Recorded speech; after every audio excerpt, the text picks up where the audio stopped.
Hey everybody, this is Jim at freechartvideos.com using time-honored techniques to understand modern markets.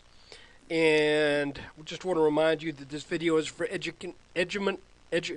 to help you learn only and is not intended to be any form of investment advice. I can draw lines on charts, but you have to draw your own conclusions from your own due diligence and make investment decisions that are suitable for your personal financial situation. I'm not a licensed professional, just a guy that draws lines on charts. So let's look at the S&P. All right, here is a hourly chart, and this has our suspect pattern in it, which I'm still suspecting is an inverse head and shoulders consolidation that if it breaks out, will take the S&P to roughly 1420, 1425. We've got a left shoulder. We've got a head. We have a breakout over this line that then formed the right side of the head. Then we had another dip. That dip went to the exact same horizontal level as the dip on the left shoulder. Even though I thought this might be the dip right here, it had a little bit more in store for us. So missed that by, if it pans out this way, by about 6 points.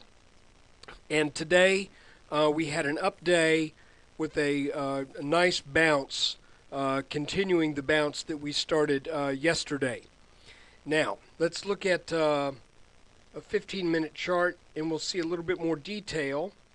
I'm still of the opinion that the basic pattern for this channel, if I can grab my little handle here, there we go, that the basic pattern for this channel that we had been in was a descending wedge. And the reason I say that is we just have so many clean touches on the bottom. I mean, I don't think there's any disputing the fact that this is the support line for this channel. And we also had 1, 2, 3, 4, 5, 6, 7 touches on this top line that I'm now highlighting, a breakout, and then I'm chalking this up to a premature breakout that then led to more than just a pullback, but an actual return to this pattern where it spent 2/3 of yesterday, then broke out again, and today it resumed the upward move. Excuse me. We closed today at the high of the day, approximately, not exactly, but pretty good. Now, I'm just going to do something for jollies. I'm drawing a line across this and this, top right here, and I'm saying if the S&P gets over this line tomorrow, then I think there's very little doubt in my mind that it's heading back to retest this neckline. And if the pattern then plays out as inverse head and shoulders tend to do with high regularity, then we will take this line out and then head on up to the low 1400s, somewhere around 1420, 1425. So that's just kind of the way I'm seeing it right now. You know, I'm not saying that's the only way it can happen. Certainly, charts are not infallible.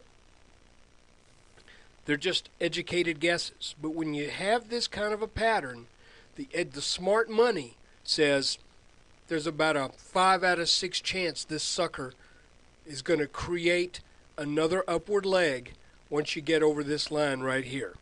So that's the S&P 500 update for today.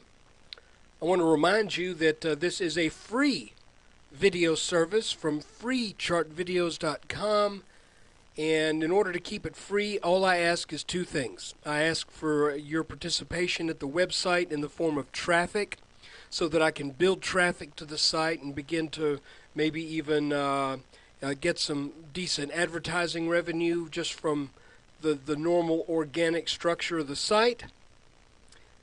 The second thing is, if you like what you are getting here, you can donate $10 or more every 2 weeks or whenever so inclined, and I will send you a video that highlights either a sector or a set of stocks. This week's video is the home builders, and they look very interesting at this point. This is not something that requires immediate attention, though I did buy some Beazer homes yesterday. That's just a starting position. So anyway, if you're interested in what's going on maybe with home builders, got pretty good numbers this morning, then come on over to the website and throw me a 10 spot, and I will give you the link to that video, and that will also help me keep these daily S&P 500 updates coming your way. Take care. There'll be another video tomorrow.